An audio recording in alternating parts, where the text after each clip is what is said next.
Welcome to the Weightlifting AI podcast. I'm your host, Max Ada, and I am joined by three guests I've never had on. Obviously, my wife, Joanne, but then some people that have been in weightlifting for a really long time, people that I've followed and seen, but never actually met. And it's kind of weird to have, known of Ricky for a long time, but never actually visited or even talked to. Ricky, how do I say your last name? Gulyamov. Gulyamov? Yeah. And then Sarah? Sarah Gulyamova. Obviously the same. They're married. So we just got done doing a little clinic here for some of their athletes. They were super gracious letting us come in and do this, which was really cool for us. And we're in their new space. You guys just opened in October? About a month ago, yeah. Very similar journey to us. So similar, in fact, that I pointed out, you have the same vacuum cleaner and the same trash can in your bathroom that we do, which is cool. Really random. Yeah. Same brand car, Tesla. Yeah. Same brand of car as well. So we're basically mirror images of each other. Except because down here the water flushes the other way. Yes. Yeah. So it's like that's the one. Opposite. Yeah. Yeah.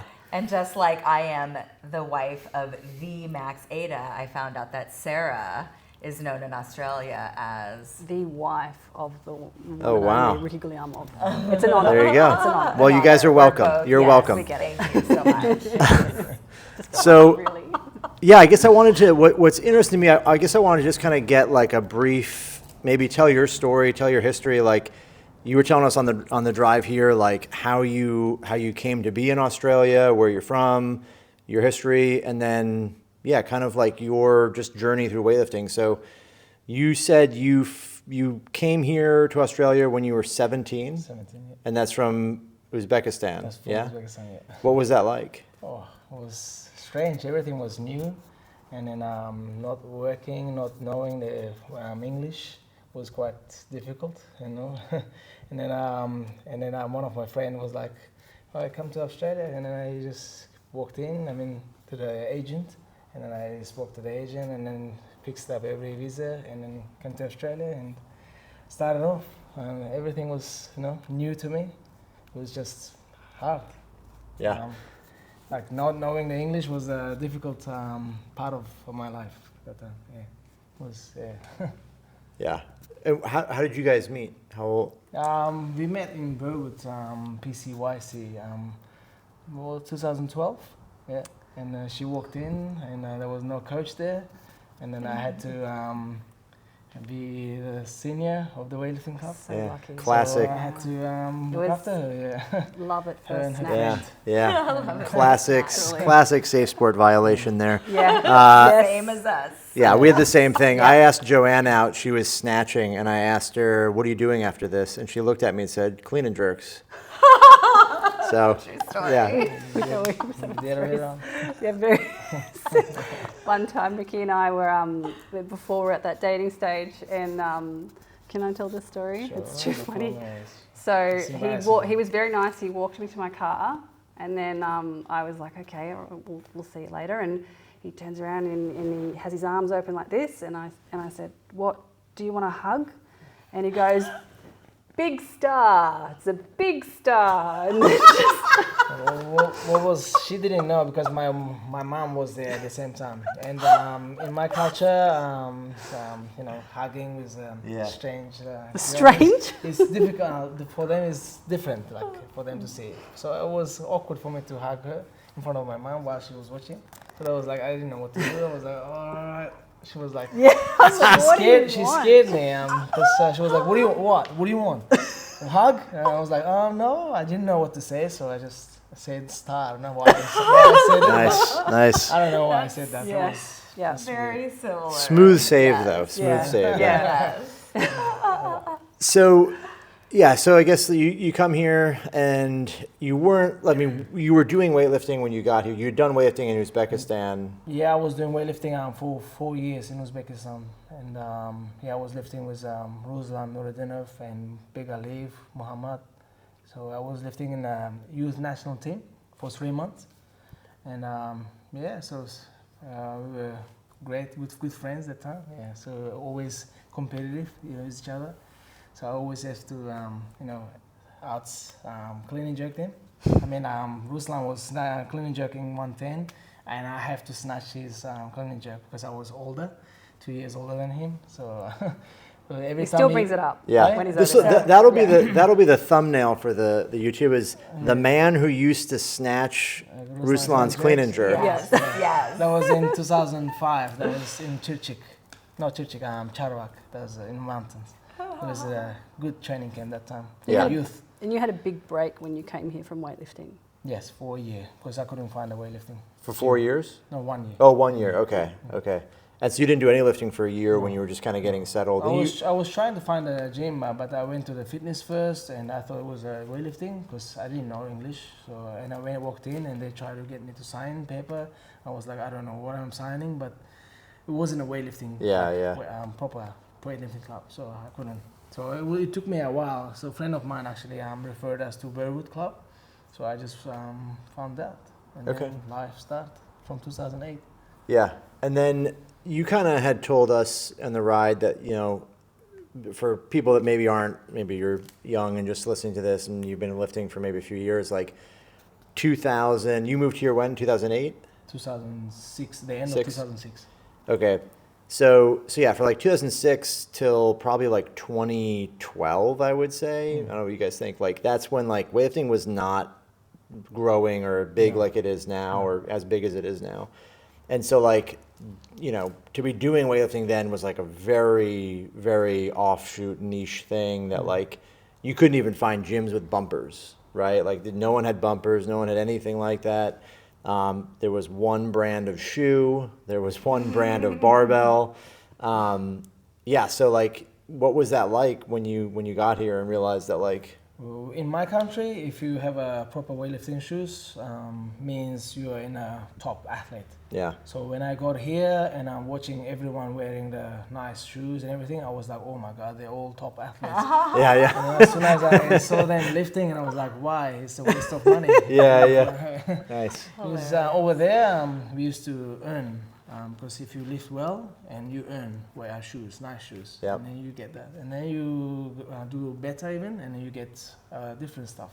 Yeah. We used to earn everything in weightlifting. My good friend Martin Pashov told me a story when he was in Bulgaria that he didn't have weightlifting shoes. And he was telling us this story, and he's like, well, I didn't have shoes, and I was on the junior team, and, there was a big lifter named Yanni Marchakov who later changed his name to Jabir Salem.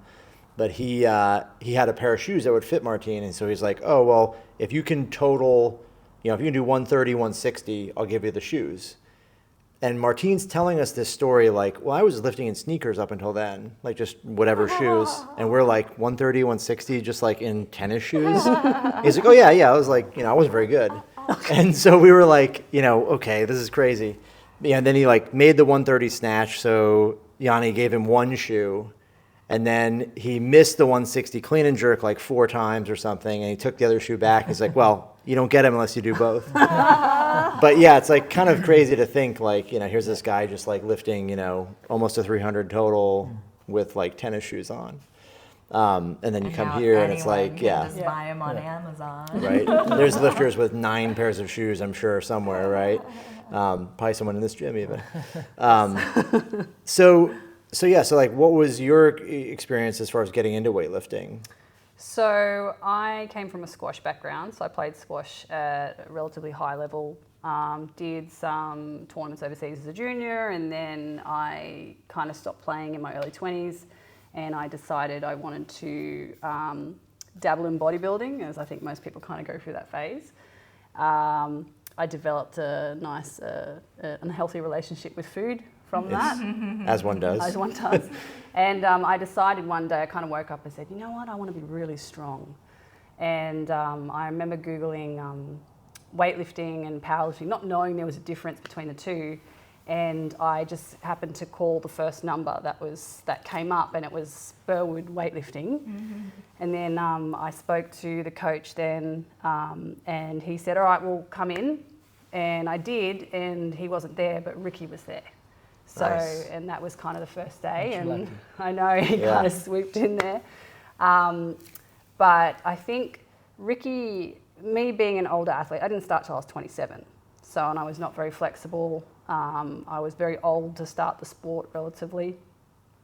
And I felt that at least at Australia at that point, and it maybe, I don't know if it's changed more, I'm hoping it has, but it was very much, unless you're a young child, then most coaches are kind of like, you know, you're too old, you're flexible, don't worry about it. But, you know, I remember Ricky said to me, and he said, you know, are you passionate about this? Do you want to learn? And I said, yes. And he taught me everything I know, and somehow I ended up marrying him. I don't know if that's a normal thing for you to end up with a coach, but in my experience, a coach marries an athlete. Yeah. It's normal. That sounds okay, normal. well, good, Especially yeah. if you start your gym in 2012. Yes, Yep. yes. You have that Dyson vacuum and that trash can. Trash can, Yeah. yeah. In the bathroom, yep. So what year was this? This was in 2011. No, we first met in 2011 around Christmas. Yeah, I don't know this thing. But we didn't start the club until 2012. And I remember because after training one day, Ricky said to me, guess what we're doing after training? And I said, what? He goes, we're going to coach people. Nice. I said, oh, wonderful. And then from that time on, it became like a regular every Saturday afternoon and then Sundays. And then before we knew it, we had so much interest. And then, I mean, we are where we are now, which is 11 years. 11 years. I can't really count, so Yeah. never a strong point for me. But yeah, to be here now, I couldn't have guessed that would happen. But you know, we're both very passionate about the sport. We had nothing back then. We didn't have anything. We were using other gym's equipment, and we slowly acquired more pairs of shoes. And here we are.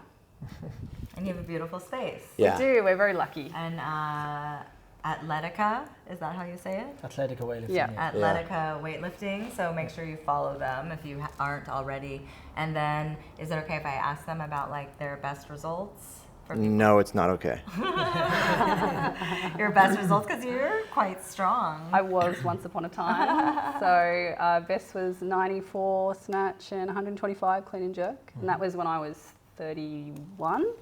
No, 31, 32. So Nice. 33. Sorry. Okay. 33. Sorry, 33. 33.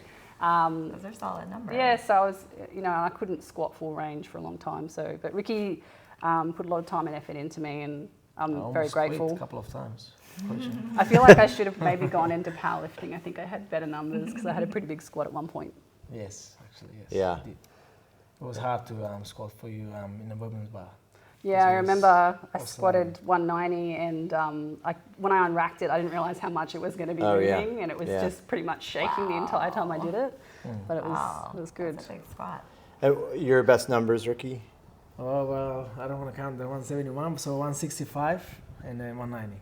Yeah, it's actually 171. Ricky sells himself short because he doesn't have a video of the 171. He has a photo. His friend took a photograph of it when he was doing it. But yeah, those are awesome numbers. Both of you guys are very big numbers. And that was at what weight class? 94. 94. Old category. So I guess kind of just to sort of flesh out this journey a little more, because like you guys, so you both just into weightlifting in, I would say, what is currently not a traditional way. Like that's how it used to be for all of us that like were in this for a long time. But now it feels like most people get into weightlifting either from like CrossFit, or there's a already dedicated weightlifting gym and they know of it from social media. What do you feel like is kind of like changed from when you guys did it and the way you guys did it to now, from a couple of perspectives? Because one, I know you guys did both train in Uzbekistan, but you guys both went and did like a very extensive training camp there for many months.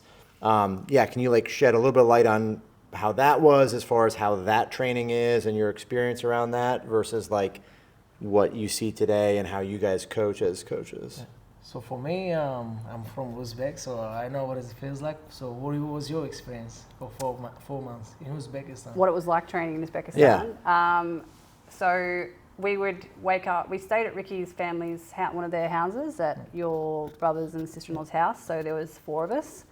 And we all committed to this, 4.5, 5 month Uzbekistan training camp. And I remember on the car ride over from the train off to get to Ricky's house, I remember having a mini panic attack going, oh my God, I'm going to be here for 5 months. What am I doing?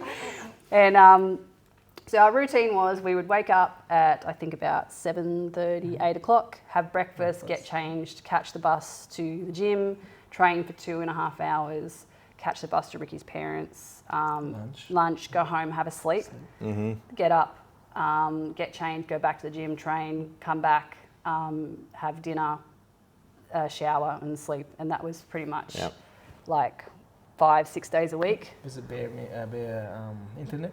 We had no internet, pretty much no internet. Wow. So That's crazy. That's the most painful thing I've ever heard. I remember we loaded up so many movies on my laptop that we would have to watch, but it was kind of like good in a way because you just never didn't have any other distractions. And the TV was all like, we couldn't understand anyway, so we didn't really know what was going on. Right. But the coaching there is much more like, I'd say strict is probably the best way I can describe it. It was like you come in and you do the work, you don't complain. Coach would pretty much give you almost no feedback. There would be this subtle kind of, if you did a good job, it would be like a slight head nod, and even then it would be followed with, but you did this, or you did that. Or if you were doing terribly, you would just get like, finish. Nice. They can't tolerate excuses though. That's the biggest thing. It's kind of like if you did it right, that's what you were expected to do. So why would you get any kind of accolades? And if you did it wrong, like what's wrong with you? It was That's true. More serious. Oh yeah, it was very interesting. Like, kind of coming back here, we sort of came back with that mindset of kind of having that very strict sort of, this is the time you show up for training. You don't complain about anything. I'm not saying people do complain. And we kind of came back here and we wanted to apply some of that here, but we found that people were just not, they weren't receptive to that, which is, I guess, I understand it. But it was... But we did it though. We did do it for a while. Before that. We were a little bit strict, When you say strict, what do you mean? Like I guess like, let's say if in Uzbekistan in the training camp, that's a 10 out of 10. Like where were you guys compared to where you're at now? Low, I guess. Oh, we were like maybe a 7 out of 10. So it was you show up on time. Everyone warms up together. You start training. We have no music. So and if they're late 2 minutes, that means they get punishment. Like no sound deadlift. Yeah. So every time they're doing a deadlift, so that rep they're doing, they touching the ground but shouldn't make sound. Yikes. So that's something I used to do as a kid in Uzbek. So if you laugh and the coach stops everyone from training, and then comes with a chair, sits in front of you, makes you do deadlift, no sound for 10 reps. I used to go through 8, but the 9 and 10 always makes a sound. Your back must have gotten so strong. Again. So Wow. what did you learn today? No laughing. Damn. So I use that here, and if they're late 15 minutes, I used to send them home. Yeah. And they used to do that. Wow. And they still pay everything membership, and that. But I think I just use the same method and condition. Yeah. But most people loved it and respected it, and then they just So why did you shift? Not sure. I become soft ever since I had kids. I don't know. It's just changed over the years. Things just got different, and then I couldn't take conditions seriously. So I should have fucking taken it. But if I do it now, it'll be different. Everyone probably leave. So it's interesting because I feel like we went through that same transition. Yeah. We used to be like really like more serious in the gym, right? Yeah. Remember we had a situation where somebody was cutting weight and I went through her whole weight cut, and she was there to qualify for like American Open or Nationals, and she could do the numbers, and at the last minute, like it was like less than 24 hours out, and she was gonna make weight, and then she just said, I can't do it. And then she had a key to the gym. She was someone who we had given her like a key so she'd come in on her own, and we took the key away from her, and then she ended up leaving. So we were like really strict like that. And then at some point, I mean, we were passionate about it and we wanted everyone to compete at the highest level that they could, and we wanted them to take it seriously. And at some point, we understood that, especially with our price point, because I think it was a little bit high back then, like our monthly, that these aren't serious people. Like, these are people who are like hobbyists mostly. Yeah, I don't know if it wasn't that people weren't serious. It's just like the expectation is different. It seems like when you have other options, you know, and there's another gym down the street and they seem like a more fun place, or, you know, it's like you kind of have to shift. That was what I felt like a lot of times, because like as CrossFit grew and like more gyms opened up, there was just more coaches, you know, and there was, you know, at least a dozen weightlifting clubs in the Bay Area. So it was like a very different kind of vibe. I kind of want to ask a little more about like, what was the training in the camp like what kind of, you know, training there, and then also like, do you model what you do as writing programs off of the Uzbek system, or where does It is very difficult to use the same method pretty much in here, like the programming. Yeah. It is gonna break them Yeah. badly, because everyone work here, and I understand how tiring it gets after work. So they come here, and then if I get them to do 80% of, I don't know, 4 sets of 5 reps, Yeah. that's a high volume. That will Yep. definitely will affect their body, and injuries will come. So I can't do that. So I just have to give 80% 3x3, this short volume, and they get through it. And everything is just based off what they do, what people do. Yeah. Just I made it simple, Yeah. basic. If I use the same method, it will be difficult. What was the training in Uzbekistan like? The high volume is 85% is the hardest one for 5 reps. So if you In make it, snatch. and clean and jerk, you have to do 1 clean, and you have to do front squat, and you have to do jerk, and you front squat again, and then you jerk again. So that's 95% you have to do that.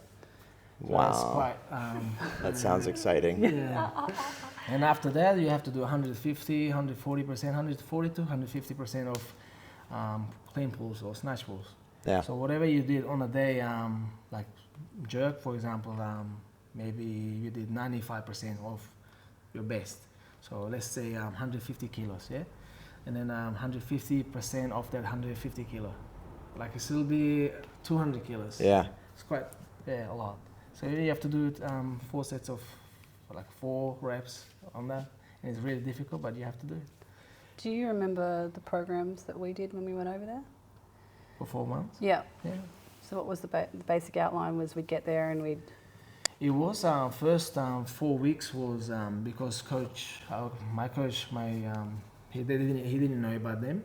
So what he did is he did a smooth 3 simple cycle, 3-week cycle, and then during that 3-week cycle, he did 1 week of like quite really high volume, so to get their body tired. And the second week was quite low, and then just do more like technique work. And the third week, max. So, and then he knew after the max, he knew what their weaknesses and then 4th week started off with his plan. So, and then high volume again, 70%, 4 sets of 5, snatch and all that. In the first few weeks like that, and then goes harder. And then like he had a plan of 3 months. So in coming 8 weeks or 10 weeks, we start doing 3 sets of 2 at 90%, 95%. So it was quite challenging for you guys. And every especially. Saturday we had to do max 10 reps of the back squat, absolute max. And then I remember the first time we did it, I nearly died because I was like 10 reps of squats. Who does that? So that's popular. My head coach was more like a Soviet style of coaching. He got it mostly from David Rigan. So their way is like always back squats. So whatever you do back squats, for example, 260 back squat, you should be able to do 205 clean and jerk. Yeah. And then snatch 160, 165. So from the back squat, you can calculate everything. Right. So there's an old Soviet method, how they used to calculate. Yeah, Not front squat. Unfortunately, I never done front squat in my country. You never front squatted? No, front So squat, no. crazy. Only back squat. Really? No. Wow. He When was I the come here- opposite. Yeah, When I came never did here, back I squats. only started front squatting in Australia. that's Remem- amazing. Remember your coach, he promised to give you how much money if you did a triple front squat at what, was it? Oh yeah, Australian coach, Rod Mitchell. Yeah. It was 165 because I was struggling with 150, and he put $500 cash in front of the platform. I was like, how much do you want me to do? Nice. 165 for free. I was like, okay. But knee hurt though. I didn't care. It was you 500. got it? That Yeah, I got $500. it. Nice. I see the $500 right there. It's like a Incentives. 2 minutes job. So That's of course funny. you get it. That's wild to me. I've never heard of a weightlifter not front squatting. No. When I lifted with my first coach, we never back squatted. I front squatted 230 kilos before I back squatted it. And then I couldn't even deadlift 230, but I could front squat it. All we did was front squat. I think we only front squat once a week when we were training, and we were training twice a day, Wow. 5 days. Yeah. So, yeah, in those, you were training 12 sessions a week, or? So, Thursday we were also training, but Yeah, Thursday more was of, accessories. Accessories. Light. or like we'd have to go to the pool Right. or do that kind of stuff. Sauna, So yeah. Monday, Wednesday, Friday was twice a day. Twice a week, yeah. Tuesday was once. Thursday was whatever accessory. Right. Saturday was once, and then Okay. Sunday was the one day we had off, and it was our favourite day. Yeah. But in the national team is different. So Monday is 3 times training. Yeah. Tuesday 2 times. Wednesday 3 times. Yeah. Yeah. That's, yeah. Ruslan style. Yeah. So then, like, what was the structure like? Did you do like, because it's a very different system than, it's more akin to like the Soviet system than it would be like the Bulgarians, obviously. But also, like, what was the, like, how much variety in exercises was there? How much, like, were you pulls and squatting and? A lot of varieties. As a beginner, we used to do a lot of variety of exercises, like jumping a lot, snatch, balance, and snatch, push, press. But as you get older and you know how to do the snatching stuff, but Yeah. no, not much. So you just snatch, clean and jerk, back squat, pulls, and push press, And that was it. Yeah. and accessories. So you might have like four Yeah. exercises. Two and the classic lifts and the snatch rest balance accessories. sometimes. Yeah. Yeah. Yeah. Yeah. And then mostly, like, what would, like, the weekly, like, you do, sets of 4 or 5, and then that would be for all your snatching, or? Yeah, so first few weeks like that, and then third week always has to be max. So you do, like, just more curiosity for myself, like, if you're snatching, how many times in a week?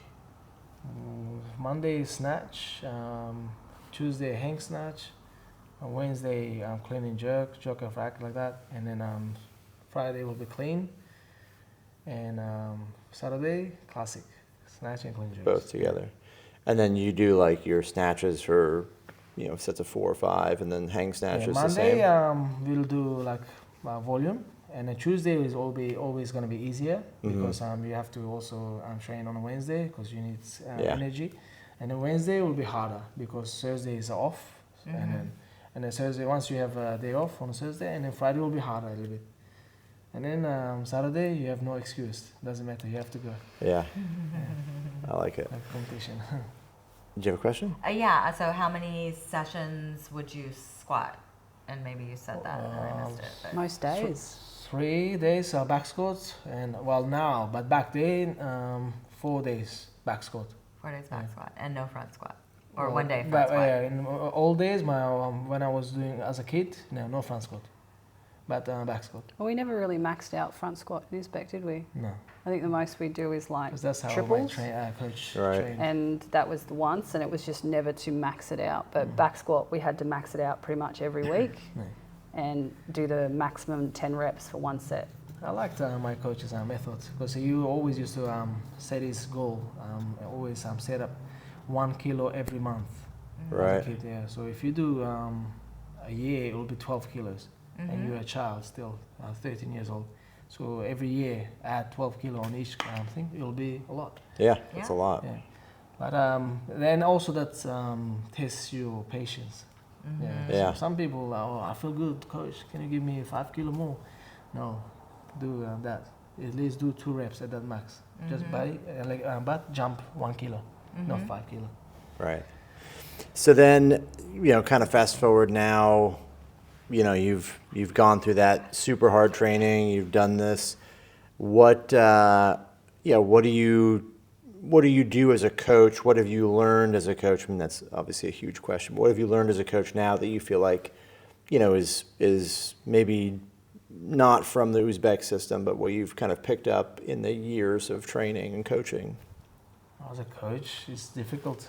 Sometimes I'm I don't know, maybe too controlling, because I want to see myself in people. Yeah. Because if they're lifting maybe snatch or clean jerks and they do a lot of mistakes, of course, not a lot, but sometimes. But then I'm very picky, so I have to get what I needed. Like snatch, I have to be more explosive, fast. And if there is a mobility issue, I have to work on the mobility first before they do. Yeah. So I just gotta get what I want. So just quite difficult. Yeah. To control, but they can't do it, so they get emotionally sometimes, and I give them to Sarah, so Sarah can handle his emotion. I feel like, Ricky, you're much more patient than I am these days, but I think Well, that's something I also I don't have that emotionally thing. Like I don't know how to handle the emotion. Yeah, something I grew up as a kid, no emotions. Yeah. In Uzbek. he'll say to me, he goes, "Oh, Sarah, they're crying. I don't know what to do." And I'm like, just give them a moment, and they'll be fine. I think the thing that was very difficult for us to adjust to is obviously that, and I mean, you guys would appreciate this, when you're very passionate about something, it's, you can be very tunnel vision, and everything becomes about that. And for us, it was learning to accept that not everyone is going to be like that. Yeah. And learning, I mean, we're definitely way more relaxed than we used to be, and because we had to realise that, everyone's here for different reasons. And it may not be to make nationals, it may not be to compete at all. They might just be doing it because it's something different to try. So adjusting that mentality of, you train, your life is about training, you sleep to train, you eat to train, is not going to be shared by, I would say, majority of people. And when you're making a living doing it, you have to sort of be open to whoever wants to come in.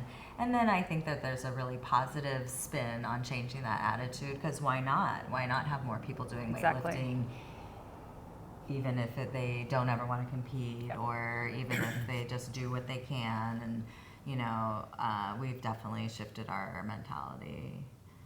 Yeah. Yeah. It's interesting to me because I think the four of us have all been through an experience of like pushing ourselves as hard as possible. I mean, in my case and Joe's case, to like in yourself, like to injury, right? To the point where it's like, there was no further to go because you broke, right?